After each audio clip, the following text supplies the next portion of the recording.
Ohayo gozaimasu! Kumusta na po kayong lahat? Ang isi-share ko po sa inyo today ay Nihongo translation ng casual vs formal. At disclaimer lang po, hindi ako teacher. Sharing lang po ng konting nalalaman sa Nihongo. Dito po ang casual at dito naman po ang formal. Okay, start na tayo. Omedeto. Omedeto gozaimasu. Gomen. Sumimasen. Sokka. So nan desu ka? Wakaranai. Wakarimasen.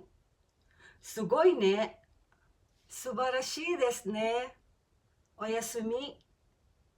Oyasumi nasai. Mata ne. Bye bye. Mata ne.